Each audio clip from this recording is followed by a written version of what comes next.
अरे योगिता कितना शर्माओगी यार, तुम्हारा हाथ ही तो पकड़ा है मैंने सिर्फ। हाँ। तुम्हें तो पता है कि मुझे ये सब शादी से पहले बिल्कुल भी ठीक नहीं लगता। और वैसे भी हम पब्लिक प्लेस में हैं। तुमसे कब से कह रही हूँ कि हमें अपनी फैमिली में एक दूसरे के बारे में बता देना चाहिए। अरे बाबा, मैंने ऑलरेडी तुम्हारे बारे में अपने घर वालों को बता दिया है यार, अब तो बस तुम्हारी बारी है। तुम सच कह रहे हो? I love you Aarav. मैं आज ही अपने मम्मी पापा से बात करती हूँ। योगिता आरव एक दूसरे के साथ पिछले 2 सालों से रिलेशनशिप में थे। योगिता थोड़ी शर्मीली किस्म की लड़की थी, इसलिए आज तक उसने कभी भी आरव को ठीक से गले तक नहीं लगाया। दोनों ही एक दूसरे के बारे में अपने माता पिता से बात करते हैं और कुछ ही समय में उनकी शादी हो जाती है। आरव तेरी चॉइस तो बढ़िया है यार। अगर मैं भी तेरी जगह होता ना, तेरे जैसे जवान होता, तो बिल्कुल योगिता बहू जैसी लड़की से ही शादी करता। अरे जैसे ही क्यों, मैं तो योगिता से ही शादी कर लेता। अपने गृह प्रवेश पर अपने ससुर के मुंह से ऐसी बात सुनकर योगिता को काफी अजीब महसूस होने लगता है, लेकिन वो इस बात पर ज्यादा ध्यान नहीं देती।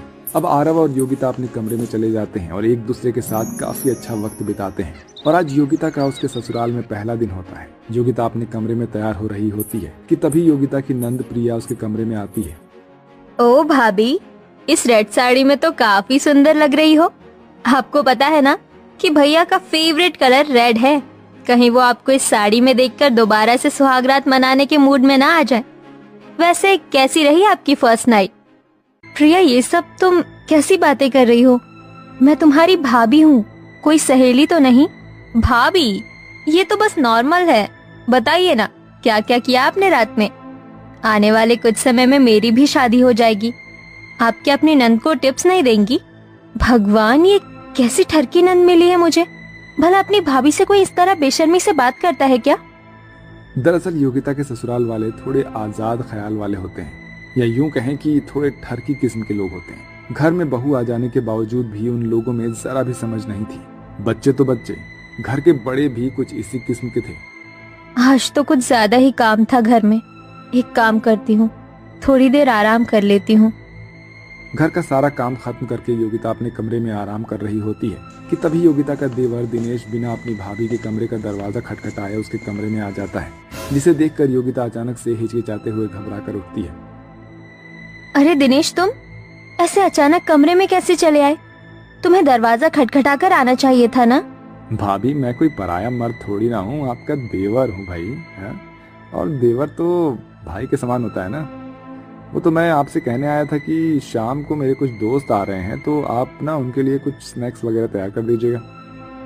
अपने ससुराल वालों की ऐसी हरकत योगिता को बिल्कुल भी पसंद नहीं आ रही होती है। ऐसे ही एक दिन, योगिता बहू, अब तो तुम्हारी शादी को काफी समय हो गया है, तो कब दादा दादी बना रही हो हमें? माँ जी, सामने ससुर जी बैठे हैं और आप उनके सामने ऐसी बातें कर रही हैं। तो क्या हुआ बहू, वैसे भी अमरावती बहू की माँ बनने की उम्र थोड़ी ना है, अभी तो उन्हें एंजॉय करना है। वैसे तुम एक दूसरे के साथ अच्छा वक्त बिता पाते हो ना। मेरा मतलब तुम्हारे बगल वाला कमरा ही हमारा है। वैसे कल रात तो तुम्हारे कमरे से बहुत आवाजें आ रही थी, हैं?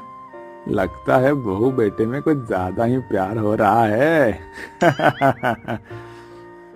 अपने ससुर की ऐसी बातें सुनकर योगिता शर्म के मारे पानी पानी हो जाती है और भागती हुई अपने कमरे में चली जाती है।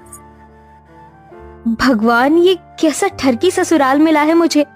एक से एक ठरकी लोग हैं यहाँ पर। भला बहू से कोई ऐसी बात करता है? कहाँ फंस गई मैं इन लोगों के बीच में।